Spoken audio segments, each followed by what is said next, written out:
పిత పుత్ర పవిత్ర ఆత్మ నామమున ఆమేన్. 21వ సామాన్య ఆదివార వాక్య పరిచర్యకి మిమ్మల్ని అందరినీ కూడా ప్రేమతో ఆహ్వానిస్తూ ఉన్నాను. లూకా శుభవార్త 13వ అధ్యాయము 24వ వచనము. అందుకు యేసు, ఇరుకైన మార్గమున ప్రవేశింపము, అనేకులు ఆ ద్వారమున ప్రవేశింప ప్రయత్నింతురు, కానీ అది వారికి సాధ్యపడదు. క్రీస్తునాథుని యందు ప్రియ సహోదరి సహోదరులారా, ఈనాడు వాక్య పఠనం ద్వారా క్రీస్తు ప్రభు ఇరుకైన ద్వారమున ప్రవేశింపము అన్నటువంటి ఒక గొప్ప సత్యాన్ని మనకు తెలియచేస్తూ ఉన్నాడు. ఆ రాజుగారు ఆ రాజ్యంలో ఉన్నటువంటి వారందరినీ కూడా ఒకరోజు ఒక గొప్ప విందుకు ఆహ్వానించాడు. ఈ విందుకు ఆహ్వానింపబడినటువంటి వారందరూ కూడా ఎంతో సంతోషంగా ఆ రాజభవనం దగ్గరికి వచ్చి వేచి చూస్తూ ఉన్నారు. ఆ రాజభవనంలోనికి ప్రవేశించాలి అంటే ఆ భవనానికి 2 మార్గాలు ఉన్నాయి. ఒకటి విశాలమైనటువంటి మార్గము, పెద్ద ద్వారము ఉండేది. రెండవది ఇరుకైనటువంటి ద్వారము, చిన్న మార్గము మాత్రమే ఉండేది.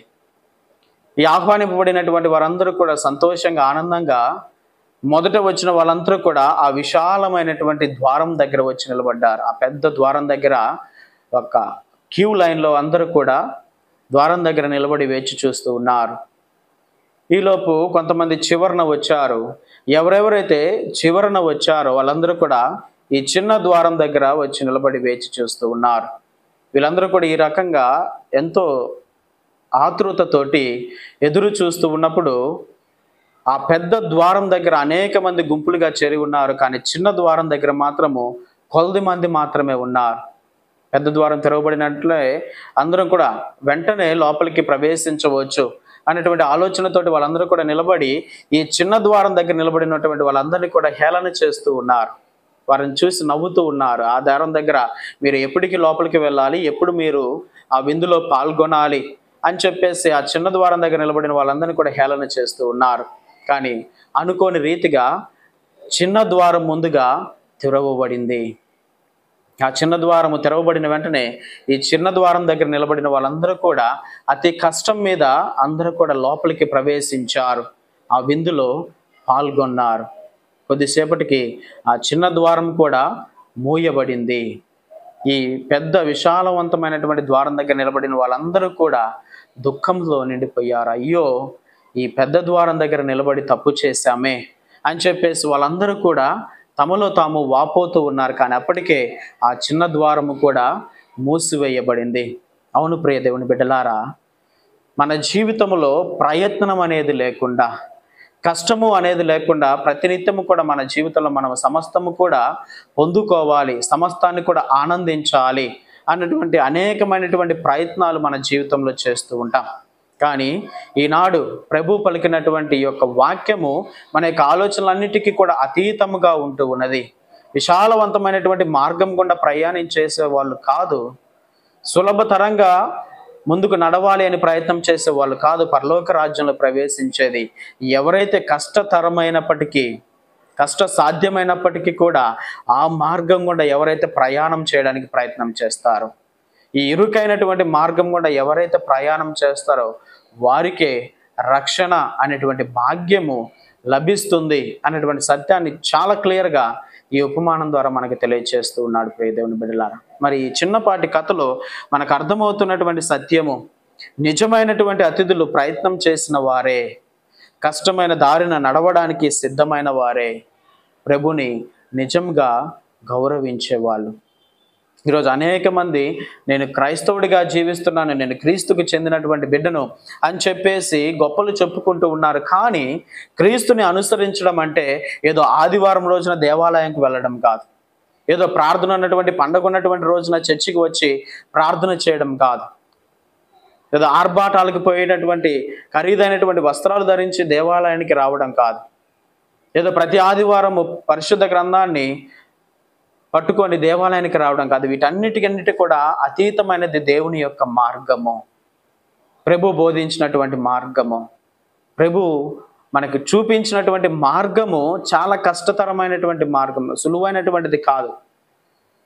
ప్రతి ఒక్కరికి కూడా ఆయన రక్షణ ఇస్తాను పరిశుద్ధ వాక్యం ద్వారా మొదటి పట్టణంలో మనం చూస్తూ ఉన్నాం. అందరికీ కూడా రక్షణ ఉంటుంది. అన్ని ప్రాంతాల వారికి, అన్ని జాతుల వారికి, అన్ని రకాలైనటువంటి ప్రజలకి రక్షణ అనేది ఉంటుంది. దేవుడు తన యొక్క రాజ్యాన్ని ఇస్తాను అని చెప్పేసి మొదటి పట్టణంలో మనం చూస్తున్నాం. కానీ ఆ రాజ్యంలో ప్రవేశించాలి అంటే, ఆ ప్రభువు పరలోక రాజ్యాన్ని పొందుకోవాలంటే మన వంతు ప్రయత్నం అనేది ఖచ్చితంగా మన జీవితంలో ఉండాలి. ప్రియ దేవుని బిడ్డలారా, ప్రయత్నము లేకుండా, మనం ఎటువంటి కష్టము పడకుండా సులభతరంగా నువ్వు ఏ పని చేయాలని కూడా అది ఎప్పటికీ కూడా నిలబడదు. అది ఏదైనా సరే మన జీవితంలో నువ్వు సులభతరంగా ఏ పని చేయకుండా, ఏ కష్టము చేయకుండా జస్ట్ కూర్చొని నువ్వు సంపాదించినటువంటి ఏ సంపాదన కూడా నిలకడగా ఉండదు. అది ఎప్పటికీ కూడా శాశ్వతంగా ఉండదు. సులభంగా వచ్చింది ఎప్పటికైనా కూడా సులభంగానే వెళ్ళిపోతుంది. కాబట్టి ఈరోజు నువ్వు అనుకుంటున్నావేమో, నేను క్రైస్తవుడిగా ఉంటూ ఉన్నాను కాబట్టి నాకు సులభంగా దేవుడు రక్షణ ఇచ్చేస్తాడో. లేదు, జ్ఞానస్నానం పొందడం ద్వారా లేదా బాప్తిజం పొందడం ద్వారానో నాకు రక్షణ వచ్చేసింది, నేను పరలోక రాజ్యంలోకి ప్రవేశిస్తానులే, నాకు ఇంకా దిగులు లేదు, తిరుగులేదు అన్నటువంటి ఆలోచన మాత్రం ఎప్పుడు కూడా మీరు కలిగి ఉండవద్దు. జ్ఞానస్నానం ద్వారా పరలోక రాజ్యం అనేది ఇవ్వబడుతుంది. ప్రియ దేవుని బిడ్డలారా, జ్ఞాన స్నానం తర్వాత నీ యొక్క జీవితం ఎలాగ ఉంటూ ఉన్నది, నీ నీతిమంతమైనటువంటి ప్రేమ కలిగినటువంటి జీవితాన్ని నువ్వు ఎప్పుడైతే జీవిస్తావో, ఇరుకైనటువంటి మార్గం గుండా ప్రభు బోధించినటువంటి వాక్యము గుండా మనం ఎప్పుడైతే ప్రయాణం చేస్తామో అప్పుడే ఆ పరలోక రాజ్య బహుమానాన్ని మనం పొందుకోగలుగుతాం. కాబట్టి ఈ సత్యాన్ని మనం ఎప్పటికీ కూడా మర్చిపోకూడదు. కానీ ఈనాటి వాక్యం ద్వారా క్రీస్తు ప్రభు తెలియజేస్తున్నటువంటి సత్యం ఏమిటే, ప్రభు అనేకమైనటువంటి ప్రాంతములు తిరుగుతూ ఆయన వాక్యాన్ని బోధిస్తూ ఈ సత్యాన్ని తెలియజేస్తూ ఉన్నప్పుడు ఆ ప్రజల్లో ఉన్నటువంటి ఒక వ్యక్తి వచ్చి ప్రభుని ప్రశ్నిస్తూ ఉన్నాడు, అడుగుతూ ఉన్నాడు, ప్రభువా, ఆయన అడిగినటువంటి రక్షణ పొందువారు కొద్ది మంది మాత్రమేనా? ఎందుకు ఆ వ్యక్తి ఆ ప్రశ్న అడుగుతూ ఉన్నాడంటే, ఆ సమయంలో, ఆ కాలంలో ఇజ్రాయెల్ ప్రజలందరూ కూడా ఉన్నటువంటి ఒక ఆలోచన ఏమిటంటే, ఎవరైతే ధర్మశాస్త్రాన్ని క్లుప్తంగా చదువుతారో, ఎవరైతే ధర్మశాస్త్రాన్ని బాగా తెలిసి బోధిస్తూ దాని ప్రకారం నడుచుకుంటారో వారు మాత్రమే పరలోక రాజ్యంలో చేరుతారు. ఈ ధర్మశాస్త్ర బోధకులు, పరిచయులు వారు బోధించినటువంటి విధానం అది, మేము మాత్రమే పరలోకానికి వెళ్తాం. ఎందుకంటే ధర్మశాస్త్రాన్ని తూచా తప్పకుండా పాటిస్తూ ఉన్నాం, ధర్మశాస్త్రాన్ని చదువుతూ ఉన్నాం, కాబట్టి మేము మాత్రం పరలోకానికి వెళ్తాము అన్నటువంటి ఒక ఆలోచన అనేది ఇజ్రాయెల్ ప్రజల్లో ఉండేది. కాబట్టి ఈ ఆలోచనతో ఆ వ్యక్తి వచ్చి అడుగుతూ ఉన్నాడు, వీళ్ళు మాత్రమేనా పరలోకానికి వెళ్ళేది? మరి మిగిలిన వారి పరిస్థితి ఏమిటి? మా అందరి పరిస్థితి ఏమిటి? సాధారణమైనటువంటి జీవితం జీవిస్తున్నాం, ధర్మశాస్త్రం కొద్దిగా తెలిస్తే కొద్దిగా తెలవదు, దాన్ని కొద్దిగా పాటిస్తే కొద్దిగా పాటించము అన్నటువంటి ఆలోచనతో ఆ వ్యక్తి వచ్చి అడిగినప్పుడు క్రీస్తు ప్రభు వీరు ప్రవేశించరు అని చెప్పేసి చెప్పడం లేదు, మీరు అందరూ కూడా ప్రవేశిస్తారు అని చెప్పేసి కూడా చెప్పడం లేదు. ఈ రెండు రకాలకి కాకుండా, అవును కాదు అన్నటువంటి విధంగా కాకుండా ఒక ప్రత్యేకమైనటువంటి విధానాన్ని ఆయన బోధించాడు.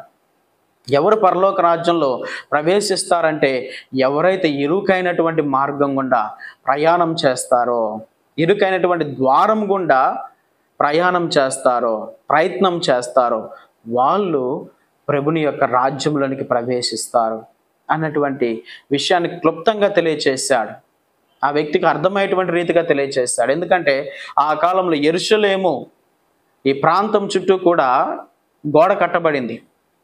ఇదంతా కూడా సంరక్షణ కోసము యెరూషలేము ఆ ప్రాంతం చుట్టూ కూడా ఒక పెద్ద గోడ ఉంటుంది.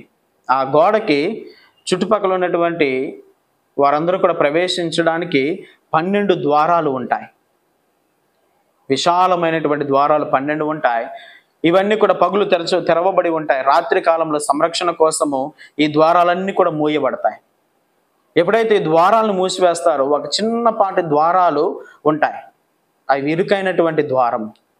ఈ రాత్రి వేళలో ఇరుకైనటువంటి ద్వారం మాత్రమే తెరవబడి ఉంటుంది. కాబట్టి ఎవరైనా రాత్రి వేళలో ప్రవేశించాలి అంటే ఈ ఇరుకైనటువంటి ద్వారం గుండా ప్రవేశం చాలా కష్టతరమైనది. ఒక మనిషి కూడా పట్టనంత మార్గము ఆ ద్వారము ఉండేది. కాబట్టి ఎంతో కష్టతరముతోటి వారు ఆ మార్గం గుండా, ద్వారం గుండా ఆ యెరూషలేము ప్రాంతంలోనికి ప్రవేశించాలి. కాబట్టి ఆ ద్వారం వాళ్ళందరికీ కూడా తెలుసు కాబట్టి దాన్ని ఒక ఉదాహరణ వారికి చూపిస్తూ, కాబట్టి ఇటువంటి ఇరుకైనటువంటి ద్వారం గుండా ఎవరైతే ప్రవేశిస్తారో, నడుస్తారో వారు మాత్రమే పరలోక రాజ్యంలోనికి ప్రవేశిస్తారు. కాబట్టి ప్రయత్నం చేయాలి. ఇరుకైనటువంటి మార్గం గుండా ప్రయాణం చేయడానికి, నడవడానికి ప్రయత్నం చేయాలి. అనేక సార్లు మన జీవితంలో విశాలంగా ఏ కష్టము ఉండకూడదు, ఏ సమస్య ఉండకూడదు, ఏ బాధ ఉండకూడదు, ఏమీ లేకుండా నేను సంతోషంగా, ప్రశాంతంగా, సులువైనటువంటి మార్గంలో నేను ప్రయాణం చేయాలి, ప్రభుని యొక్క రాజ్యాన్ని పొందుకోవాలి, రాబోతున్నటువంటి బహుమతిని పొందుకోవాలి, మంచి భవిష్యత్తును పొందుకోవాలి అని చెప్పేసి అనేక సార్లు మన ఆశలు, మన యొక్క మానవుని యొక్క స్వభావం ఈ రీతిగానే ఉంటుంది. ఏదైనా మార్గం గుండా వెళ్తూ ఉన్నప్పుడు ఒక మార్గం రాళ్ళతోటి రెప్పలతోటి ఉందనుకోండి, ఆ మార్గం గుండా వెళ్ళం, దేని గుండా వెళ్ళడానికి ప్రయత్నం చేస్తున్నాం. ఏదైతే చక్కగా మనకి అందంగా బాగా కనిపిస్తుందో ఆ మార్గంలో వెళ్ళడానికి ప్రయత్నం చేస్తూ ఉంటాం. కానీ కొన్నిసార్లు ఈ సుందరమైనటువంటి, విశాలమైనటువంటి మార్గము మనల్ని ఎక్కడికి తీసుకొని వెళ్తుంది? నరక కోపంలోనికి నడిపిస్తూ ఉంది.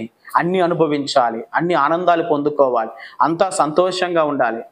నిత్యము కూడా సంతోషంగా ఉండడానికి దేవుడు ఎప్పటికి కూడా నిరాకరించడు. కానీ ఏ రీతిగా నువ్వు సంతోషంగా ఉండాలనుకుంటున్నావు, ఏమి అనుభవించి నువ్వు ఆనందంగా ఉండాలనుకుంటున్నావు? కాబట్టి దాన్ని కూడా మనం ప్రశ్నించుకోవాలి. ఎక్కడ మన సంతోషాన్ని మనం వెతుకుతూ ఉన్నామో కూడా మనం ఆలోచన చేసుకోవాలి. కాబట్టి జీవితంలో కష్టములు వచ్చినప్పటికీ, సమస్యలు వచ్చినప్పటికీ కూడా దాని గుండా మనం ప్రయాణం చేసినప్పుడు మన జీవితంలో పరలోక రాజ్య బహుమానాన్ని పొందుకుంటామనేది సత్యం. ప్రియ దేవుని బిడ్డలారా, మరి ఈనాటి 2వ పట్టణంలో హెబ్రీలకు రాయబడినటువంటి లేఖలో చాలా క్లియర్గా పరిశుద్ధ వాక్యం సెలవిస్తుంది. మనం చూద్దాం.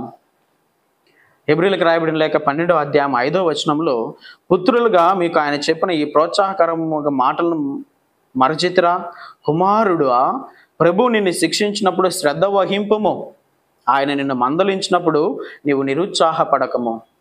ప్రభువు మార్గంలో నడుస్తూ ఉన్నప్పుడు ప్రభు మనల్ని మందలిస్తాడు, ప్రభువు కొన్నిసార్లు మనల్ని శిక్షిస్తాడు. కానీ దీని తర్వాత ఏలైనా దేవుడు తాను ప్రేమించిన వానిని శిక్షించును, తాను స్వీకరించి ప్రతి కుమారుని ఆయన దండించును. ఎవరెవరైతే దేవుని బిడ్డలుగా ఉంటూ ఉన్నారో వారిని ఆయన శిక్షిస్తాడంట, మందలిస్తాడంట. సరైనటువంటి మార్గంలో నడవడానికి, నువ్వు తప్పు చేస్తూ ఉన్నప్పుడు ఇది తప్పు అని చెప్పేసి నిన్ను మందలిస్తాడు. నువ్వు ఏదైనా పాపం చేస్తూ ఉన్నప్పుడు నిన్ను దండిస్తాడు, శిక్షిస్తాడు. కానీ నువ్వు సరైనటువంటి మార్గంలో నువ్వు ప్రయాణం చేయనట్లయితే నీ దేవుడు నిన్ను మందలిస్తూ ఉంటాడు, శిక్షిస్తూ ఉంటాడు. నువ్వు చేసేది తప్పు అని చెప్పేసి నీకు తెలియచేస్తూ ఉంటాడు, ఖండిస్తూ ఉంటాడు. కానీ ఇవన్నీ కూడా ప్రభు మన జీవితంలో చేస్తూ ఉంటాడు.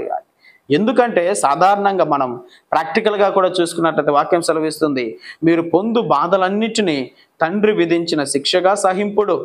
ఎట్లన మీరు బాధలు పడుట దేవుడు మేము తన పుత్రులుగా భావించుచున్నాడని నిరూపించును. మనం ఈ శిక్షలు పొందటం ద్వారా ఆయన తండ్రి కాబట్టి ఒక బాధ్యతగా, మన మీద అధికారం కలిగినటువంటి తండ్రిగా మనల్ని ఆయన శిక్షిస్తూ ఉంటాడు, మనల్ని మందలిస్తూ ఉంటాడు, మన సరైనటువంటి మార్గంలో పెడుతూ ఉంటాడు. ఎందుకయ్యా అంటే, ఏలైనా తండ్రి శిక్షింపని కుమారుడు ఎవడు? చూడండి ఎంత క్లియర్గా మనకి వాక్యం సెలవిస్తుంది. తండ్రి శిక్షించని మందలించినటువంటి కుమారుడు ఎవరండి? అసలు అటువంటి తండ్రే కాదు. ఒక కుమారుడు తప్పు చేసినప్పుడు ఆ కుమారుని మందలించేటువంటి బాధ్యత ఆ తండ్రి మీద ఉంటూ ఉన్నది.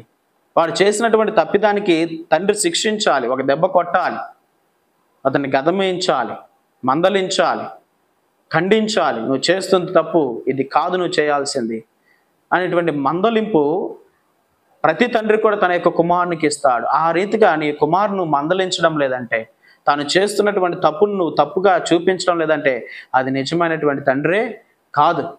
ఆ బాధ్యతను నువ్వు నిర్వహించినట్లే. కానీ ప్రతి తండ్రి కూడా, ప్రతి తల్లి కూడా కుమారుడు చేస్తున్నటువంటి తప్పిదాన్ని మందలిస్తుంది, ఒక దెబ్బ కొడుతుంది, తనను శిక్షిస్తుంది. బాధకి గురి అయినప్పటికీ కూడా ఆ కుమారుడు సరైనటువంటి మార్గంలో పెరగాలి, క్రమశిక్షణలో పెరగాలి అని చెప్పేసి మందలిస్తారు. ఏ తండ్రి అయినా, ఏ తల్లి అయినా, ఏ గురువు అయినా, ఎవరైనా సరే బిడ్డలు సరైనటువంటి శిక్షణలో పొందాలి అనేది ప్రతి ఒక్కరి యొక్క ఆశ. ఆ విషయాన్ని కూడా మనం చూస్తూ ఉన్నాం. 11వ వచనం, మనము శిక్షింపబడినప్పుడు మనకది దుఃఖకరముగానే తోచును, కానీ సంతోషకరము కాదు. కానీ తదనంతరము అట్టి దండనకు క్రమశిక్షణ పొందిన వారు నీతిమంతమైన జీవితమును బహుమానముగా పొందుదురు. ప్రైజ్ ది లార్డ్, హల్లెలూయా. చూడండి ఎంత చక్కగా ఇవ్వబడింది. ఎవరెవరైతే ఈ దండనకు గురి అవుతారో, ఈ మందలింపుకు గురి అవుతారో, ఈ శిక్షకి వెళ్తారో, శిక్ష గుండా వెళ్తారో వాళ్ళందరూ కూడా శ్రేష్టమైనటువంటి క్షేమకరమైనటువంటి జీవితాన్ని పొందుకుంటారు. తదనంతరము నీతిమంతమైనటువంటి జీవితమును బహుమానంగా పొందును. అట్టి దండనకు గురి అయిన వారే నిజమైనటువంటి క్రమశిక్షణలోనికి వస్తారు అన్నటువంటి సత్యము చాలా క్లియర్గా మనకి ఇవ్వబడుతుంది. నిజమే ప్రియ దేవుని బిడ్డలా, దండన లేకుండా, మందలింపు లేకుండా, శిక్ష లేకుండా ఎవరము కూడా సరైనటువంటి మార్గంలోనికి రాము. మన తండ్రి మనల్ని మందలించాడు, మన తండ్రి మనల్ని ఖండించాడు, మన తండ్రి మనల్ని శిక్షించాడు. కాబట్టి ఈరోజు అనేక మంది యొక్క జీవితాలు సరైనటువంటి క్రమశిక్షణలో ఉన్నాయి. మంచి బహుమానాన్ని, మంచి జీవితాన్ని జీవించగలుగుతూ ఉన్నారు. కానీ అనేక మంది కొన్నిసార్లు తండ్రి మందలిస్తున్నాడని తల్లిదండ్రులు మనల్ని ప్రతినిత్యం కూడా శిక్షిస్తున్నారని చెప్పేసి ఆ తల్లిదండ్రులకు వ్యతిరేకంగా మారుతూ ఉంటారు. ఆ కుటుంబాన్ని విడిచిపెట్టి వెళ్ళడానికి ప్రయత్నం చేస్తుంటారు. తండ్రిని దూరం చేసుకోవడానికి ప్రయత్నం చేస్తుంటారు. ఇష్టానుసారంగా జీవించడానికి, నా కుటుంబం వద్దు, నాకేమి వద్దు అని చెప్పేసి కుటుంబాన్ని సైతము విడిచిపెట్టి, తల్లిదండ్రులు విడిచిపెట్టి వెళ్ళిపోయేటటువంటి కుమారులను కూడా మనం అనేక మందిని చూస్తూ ఉన్నాం. కానీ ఏ కుమారుడైతే శిక్షణ గుండా వెళ్తాడో, ఆ శిక్ష గుండా వెళ్తాడో, మందలింపు గుండా వెళ్తాడో, వారు జీవితంలో నిజమైనటువంటి నీతిమంతులుగా, క్రమశిక్షణ కలిగిన వారుగా, పరలోక రాజ్యానికి చెందినటువంటి బిడ్డలుగా ఉంటారు అన్న సత్యం మనకు అర్థమవుతుంది. కాబట్టి ఇరుకైనటువంటి మార్గం అంటే ఇదే. మందలింపబడాలి. దేవుడు మనల్ని మందలిస్తాడు. దేవుడు మనల్ని తప్పు చేసినప్పుడు ఇది కాదు సరైనటువంటి విధానము అని చెప్పేసి అన్నిటిని కూడా మనకి క్రమశిక్షణలోనికి తీసుకొని రావడానికి ప్రభు మనల్ని ప్రతినిత్యం కూడా తను ప్రయత్నం చేస్తూ ఉంటాడు. ఎప్పుడైతే మనందరం కూడా వీటి గుండా వెళ్తామో, శిక్షింపబడినప్పుడు మనకు అది బాధాకరమే, అదేం సంతోషం కాదు. కానీ ఆ శిక్ష గుండా వెళ్తే, ఆ బాధలను అనుభవించినప్పుడు, ఆ సమస్యలు అనుభవించినప్పుడు, ఆ కష్టములు అనుభవించినప్పుడు, వీటన్నిటి గుండా ఎప్పుడైతే మనము ప్రయాణం చేస్తామో, వాటన్నిటిని కూడా అనుభవిస్తూ, అధిగమిస్తూ ముందుకు వెళ్తామో, నిజమైనటువంటి రక్షణ భాగ్యాన్ని మనం పొందుకుంటాం ప్రియ దేవుని బిడ్డలారా. కాబట్టి దేని కోసము మనం ప్రయత్నం చేస్తూ ఉన్నాం, దేన్ని పొందుకోవాలని మన జీవితంలో మనం ప్రయత్నం చేస్తున్నాం. కాబట్టి దేవుని యొక్క రాజ్యాన్ని పొందుకోవాలంటే విశ్వాసం మాత్రమే సరిపోదు, దానికి కూడినటువంటి ప్రయత్నం కూడా మన జీవితంలో ఉండాలి. ఎవరం కూడా ప్రభువా ప్రభువా అని పిలవడమే కాదు, ప్రభు బోధించినటువంటి వాక్యానుసారం మనం జీవించాలి. ఆ మార్గంలో మనం ప్రయాణం చేసినప్పుడే మనం నిజంగా ప్రభుని యొక్క రాజ్యాన్ని పొందుకోగలుగుతాం. కష్టమైనప్పటికీ కూడా సత్యము, న్యాయము, ప్రేమ, క్షమ ఇవన్నీ మనకు ఇరుకుదారం వంటివే. ఇవన్నీ కూడా జీవితంలో మనము చేయాలంటే కొద్ది కష్టతరంగానే ఉంటుంది. కానీ వీటన్నిటిని మన జీవితంలో మనం చేసినప్పుడే ఆ ఇరుకైనటువంటి మార్గం గుండా మనం ప్రయాణించిన వాళ్ళం అవుతాం. వాటిని అనుసరించినప్పుడే దేవుని రాజ్యంలో మనకి స్థానము లభిస్తుంది. రక్షణ పొందేది కష్టమైన ద్వారం వైపు నడిచినప్పుడే ప్రియ దేవుని బిడ్డలారా. కాబట్టి ఈరోజు ఎంతమంది మన జీవితంలో ఈ కష్టతరమైనటువంటి, ఇరుకైనటువంటి మార్గం గుండా ప్రయాణం చేయడానికి సిద్ధముగా ఉన్నారు? చాలామంది విశాలమైనటువంటి మార్గం గుండా మాత్రమే వెళ్ళడానికి ప్రయత్నం చేస్తూ ఉన్నాం. ఎందుకు నేను కష్టపడాలి, ఎందుకు నేను శ్రమించాలి, ఎందుకు నేను బాధల గుండా వెళ్ళాలి, ఎందుకు నేను సమస్యల గుండా వెళ్ళాలి, ఎందుకు ఈ రకమైనటువంటి ఇబ్బందుల గుండా నేను వెళ్ళాలి, నేను సులువైనటువంటి మార్గంలో నేను వెళ్తాను, ఏ కష్టం లేనటువంటి మార్గంలో వెళ్తాను, ఏ సమస్యలు లేనటువంటి మార్గంలో నేను వెళ్తాను అని అనేకమైనటువంటి తప్పుడు మార్గాల్ని, తప్పుడు విధానాలని ఈరోజు వెతుకుతూ ప్రయత్నం చేస్తూ ఉన్నాడు మనిషి. గమనించండి ప్రియ దేవుని బిడ్డలా, ఎప్పుడైతే నీవు సులభంగా వెళ్ళాలని చెప్పేసి తప్పుడు మార్గాలు వెళ్ళడానికి ప్రయత్నం చేస్తావు, ఈజీగా ఉండాలి, ఈజీ వేలో నేను వెళ్ళాలి అని చెప్పేసి ఈ తప్పుడు విధానాలు నువ్వు ఎప్పుడైతే అవలంబించడం ప్రారంభిస్తావో, కష్టాల గుండా వెళ్లకుండా, సమస్యల గుండా వెళ్లకుండా ఈ సులువైనటువంటి మార్గాల గుండా నువ్వు ఎట్టడానికి ఎప్పుడైతే ప్రయత్నం చేస్తావో, మనంతట మనమే నిత్య నరకాగ్ని కొని తెచ్చుకుంటూ ఉన్నాం. కంప్లీట్గా ఆ నరకంలో పడిపోయేటటువంటి అవకాశం ఉన్నది. దేవుని యొక్క రాజ్యం ప్రతి ఒక్కరికి ఇస్తానన్నాడు, కానీ షరతులు, కండిషన్స్ ఉన్నాయి. ఏమిటి ఆ కండిషన్స్? ఇరుకైనటువంటి మార్గం గుండా ప్రయాణించాలి, సులువైనటువంటి మార్గం గుండా కాదు. ఎటువంటి కష్టం లేకుండా, సమస్యలు లేకుండా, బాధలు లేకుండా, శిక్షణ లేకుండా, మందలింపు లేకుండా, గద్దింపు లేకుండా, ఖండింపు లేకుండా ఇవేవి కూడా లేకుండా నువ్వు సులువైనటువంటి మార్గం గుండా వెళ్ళాలి అనుకున్నట్లయితే ఆ మార్గం నిన్ను పరలోకానికి చేర్చదు. అది నిన్ను నాశనం చేసేటువంటి మార్గంలోనికి, విధానంలోనికి తీసుకువెళ్తుందే కానీ ఎప్పటికీ కూడా ఆ విధానము మన జీవితాలకి క్షేమకరమైనది కాదు ప్రియ దేవుని బిడ్డలారా. కాబట్టి ఈ మార్గం గుండా, సులువైనటువంటి మార్గం గుండా వెళ్ళాలి అనుకున్నటువంటి అనేక మంది నేను ముందున్నానులే అని చెప్పేసి అనుకుంటూ ఉండవచ్చు. కానీ గమనించండి, పరిశుద్ధ వాక్యం సెలవిస్తుంది, నువ్వు సులువైనటువంటి మార్గం గుండా ప్రయాణం చేసావు కాబట్టి నువ్వు చివరి వాడు అవుతావు. మొదటివారు కడపటి వారు అగుదురు, కడపటి వారు మొదటి వారు అగుదురు. ఆ రాజు భవనం దగ్గర వచ్చి నిలబడిన వాళ్ళందరూ కూడా మొదటి వాళ్ళు. విశాలవంతమైనటువంటి ద్వారం దగ్గర నిలబడ్డారు, కానీ వాళ్ళెవరూ కూడా ఆ విందులో పాల్గొనలేకపోయారు. కానీ చివరిగా వచ్చిన వాళ్ళందరూ కూడా ఆ కడపటి, ఆ చిన్న ద్వారం దగ్గర, చిన్న మార్గం దగ్గర నిలబడ్డారు. కానీ వారు చివర వచ్చినప్పటికీ కూడా ఆ ద్వారం గుండా ప్రవేశించి ప్రభుని విందులో పాల్గొనగలిగారు, ప్రభుని యొక్క పరలోక రాజ్యాన్ని పొందుకోగలిగారు. కాబట్టి ఇక్కడ మనం చూసినట్లయితే ముందుగా వచ్చాము తర్వాత వచ్చామని కాదు, కానీ నువ్వు ఏ మార్గం గుండా ప్రయాణం చేయడానికి ప్రయత్నం చేస్తూ ఉన్నావు, నువ్వు దేనికోసము చూస్తూ ఉన్నావు. సులువైనటువంటి విధానంలో వెళ్ళాలి, సులువైనటువంటి మార్గం గుండా ప్రయాణం చేయాలి అని చెప్పేసి నువ్వు ప్రయత్నం చేస్తున్నట్లయితే ఎప్పటికీ కూడా ఆ ప్రభుని యొక్క రాజ్యాన్ని నువ్వు పొందుకోలేవు ప్రియ దేవుని బిడ్డ. నిజంగా నువ్వు ప్రభుని యొక్క రాజ్యాన్ని పొందుకోవాలనుకుంటున్నావు, ఇరుకైనటువంటి మార్గం గుండా ప్రయాణం చేయదు. కష్టతరమే కావచ్చు, ఇబ్బందులు కావచ్చు, నష్టం కావచ్చు, బాధలు కావచ్చు, సమస్యలు కావచ్చు, ఇబ్బందులు కావచ్చు, ఏదైనా సరే ఆ ఇరుకైనటువంటి మార్గం గుండా నువ్వు ప్రయాణం చేసినప్పుడే ఈయన తర్వాత, ఈ కష్టము తర్వాత, సమస్య తర్వాత, బాధ తర్వాత, కన్నీటి తర్వాత, దుఃఖము తర్వాత, ఈ అన్ని సమస్యల తర్వాత నీవు ప్రభుని యొక్క రాజ్యంలో సంతోషంగా వస్తావు.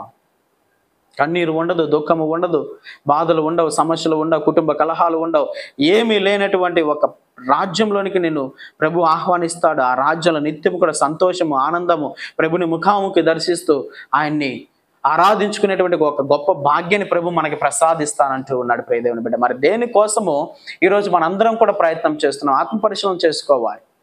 దేనికోసం నేను ప్రయత్నం చేస్తూ ఉన్నాను. ఈరోజు చాలా మంది దైవ భయం అనేది పోతూ ఉన్నది, పరలోక రాజ్యం అనేటువంటి ఆలోచన పోతూ ఉన్నది. ఇష్టానుసారమైనటువంటి జీవితంతోటి, ఇష్టానుసారమైనటువంటి ఆలోచనలతోటి మనిషి బ్రతకడానికి, సులువైనటువంటి మార్గంలో ప్రయాణం చేయడానికి, సులువుగా సంపాదించుకోవడానికి, సులువుగా కూడబెట్టుకోవడానికి, సులువుగా ఉద్యోగాలు సంపాదించుకోవడానికి, సులువుగా నిత్యము కూడా ఏది సులువైనటువంటి మార్గం, ఈజీ వేలో నేను ఏది పొందుకోగలను అని చెప్పేసి ప్రతి ఒక్కరం కూడా ప్రయత్నం చేస్తున్నాను. కానీ ఈజీ వేలో నీకు పరలోక రాజ్యము ప్రాప్తింపబడదు. చాలా క్లియర్గా ప్రభు పలుకుతూ ఉన్నాడు, నువ్వు కష్టతరమైనటువంటి మార్గం గుండా వెళ్ళాల్సిందే. ఆ మార్గం గుండా నువ్వు వచ్చినప్పుడే, ఆ ఇరుకైనటువంటి మార్గం గుండా ప్రవేశించినప్పుడే నువ్వు ప్రభుని యొక్క పరలోక రాజ్యాన్ని పొందుకోగలుగుతావు. ఇహలోక సంబంధమైనటువంటి విధానము కాదు పరలోక రాజ్యము. ఇహలోకంలో పొందుకునేటువంటి రీతిగా సులువుగా నేను అన్ని కూడా పొందుకుంటాను అనేటువంటి ఆలోచన విధానము కాదు పరలోక రాజ్యం. ఇది అన్నిటికన్నా కూడా మన యొక్క ఆలోచనలకు అతీతమైనది ప్రియ దేవుని బిడ్డ. కాబట్టి నీ యొక్క విశ్వాసానికి క్రియలు కూడా తోడ్పడాలి, ప్రయత్నము తోడ్పడాలి. ముందుగా వచ్చాను అనేటువంటి ఆలోచన కాదు, గొప్ప విశ్వాసం కలిగి ఉన్నటువంటి ఆలోచన కాదు, విశ్వాసానికి ప్రయత్నము తోడు ఉండాలి. సులువైనటువంటి మార్గంలో విశ్వాసం ఉన్నాను కదా, పొద్దున్నుంచి సాయంత్రం దాకా దేవాలయంలో కూర్చొని దేవుని ఆరాధించని, ప్రార్థించాను కదా, నో. విశ్వాసం మాత్రమే సరిపోదు, ప్రయత్నము, నీ యొక్క ప్రయత్నము, నీ యొక్క జీవితంలో ఎప్పుడైతే కష్టతరమైనటువంటి మార్గంలో గుండా నడవడానికి ప్రయత్నం చేస్తావు, అప్పుడు ప్రభుని యొక్క రాజ్యానికి నువ్వు వారసురాలు అవుతావు. కాబట్టి ఈనాటి వాక్య పఠనం ద్వారా మనందరం కూడా అనేకమైనటువంటి సత్యాన్ని తెలుసుకుంటూ ఉన్నాం. కాబట్టి ఇరుగైనటువంటి మార్గం గుండా ప్రయాణం చేయడానికి ప్రయత్నం చేద్దాం ప్రియ దేవుని బిడ్డలారా. అది కష్టమే, అది బాధాకరమే, అది దుఃఖకరమే. అయినప్పటికీ కూడా ఇవన్నీ కూడా మనల్ని క్రమశిక్షణలోనికి నడిపిస్తాయి. మంచి జీవితాన్ని, రాబోతున్నటువంటి రోజుల్లో మంచి జీవితాన్ని మనకి ఇవ్వడానికి ప్రభు మనల్ని సిద్ధం చేసేటువంటి మార్గం అది. ప్రభు పలికినటువంటి రీతిగా నేనే మార్గమును. ఇక్కడ క్రైస్తవుడిగా జీవించడం అంటే ఈ ఇరుకైనటువంటి మార్గం గుండా ప్రయాణించడమే. కాబట్టి ప్రతి ఒక్క క్రైస్తవుడి గురించి చెప్పడం లేదు. అనేక మంది క్రైస్తవులుగా ఉన్నప్పటికీ కూడా సులువైనటువంటి మార్గంలో వెళ్ళడానికి ప్రయత్నం చేస్తూ ఉన్నారు. కానీ చాలా కొద్ది మంది మాత్రమే ఈ ఇరుకైనటువంటి మార్గం గుండా తమను తాము పరిత్యజించుకొని సమస్తమును కూడా విడిచిపెట్టి సమస్తము కూడా ప్రభువే అని తలంచి ఆ ప్రభు ఇచ్చినటువంటి ఈ ఇరుకైనటువంటి మార్గం గుండా ప్రయాణం చేయడానికి ప్రయత్నం చేస్తున్నాను. ఎన్ని సమస్యలు వచ్చినా, ఎన్ని కష్టాలు వచ్చినా, ఎన్ని బాధలు వచ్చినా, ఎంత దుఃఖము వచ్చినప్పటికీ కూడా ఆ మార్గాన్ని విడిచిపెట్టకుండా ఆ మార్గంలో నడుస్తున్నటువంటి వారు 10 మంది మాత్రమే ఉన్నారు. కాబట్టి వారందరికీ కూడా ప్రభు వాగ్దానం చేస్తూ ఉన్నాడు, మీదే పరలోక రాజ్యము. కాబట్టి ఆ మార్గం నుంచి తొట్టిల్లమాకండి. కాబట్టి ప్రియ క్రైస్తవ బిడ్డలారా, జ్ఞాపకం ఉంచుకోండి, ఇరుకైనటువంటి మార్గం గుండా ప్రయాణించడానికి ప్రయత్నం చేయి. పరలోక రాజ్య బహుమానాన్ని పొందుకో. కాబట్టి ఆత్మ పరిశీలన చేసుకోవాల్సినటువంటి విషయము, నేను ఏ ద్వారం వైపు వెళ్తున్నానో ఆత్మ పరిశీలన చేసుకుందాం. సులువైనటువంటి ద్వారం వైపు వెళ్తూ ఉన్నానా, కష్టతరమైనటువంటి ద్వారం వైపు, ఇరుకైనటువంటి ద్వారం వైపు నేను వెళ్తూ ఉన్నానా? ఇరుకైనటువంటి ద్వారం గుండా వెళ్ళడానికి, ప్రవేశించడానికి ప్రయత్నం చేస్తున్నట్లయితే ఆ ద్వారము నీకు తెరవబడుతుంది. ఆ ద్వారం గుండా కష్టమైనప్పటికీ నువ్వు ప్రభుని యొక్క రాజ్యంలోనికి ప్రవేశిస్తావు.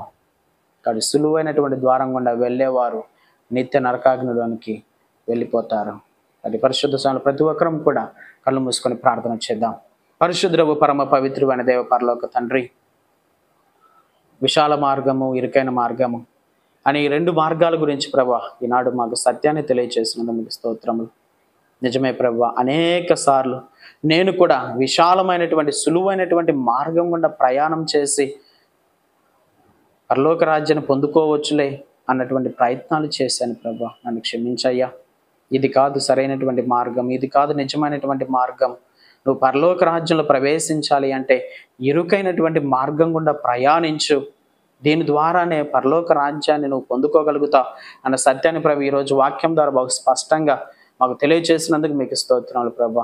ఇదిగో ప్రభా, నేటి నుంచి ఈ విశాలమైనటువంటి మార్గాన్ని విడిచిపెడుతూ ఉన్నాను.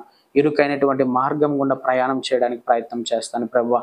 ఈ ప్రయత్నంలో మీరు తోడుగా ఉండండి. ఈ ప్రయత్నం ద్వారా ప్రభువా నేను విజయవంతం పొందుకొని నీ రాజ్యాన్ని, పరలోక రాజ్యాన్ని పొందుకునేటువంటి కృపను, శక్తిని ప్రభు నాకు ప్రసాదించమని ఈ మనవులు మా నాథుడైన యేసుక్రీస్తుని అతి శ్రేష్టమైన నామములో వేడుకొని ప్రార్థన చేస్తూ ఉన్నాను తండ్రి. ఆమేన్.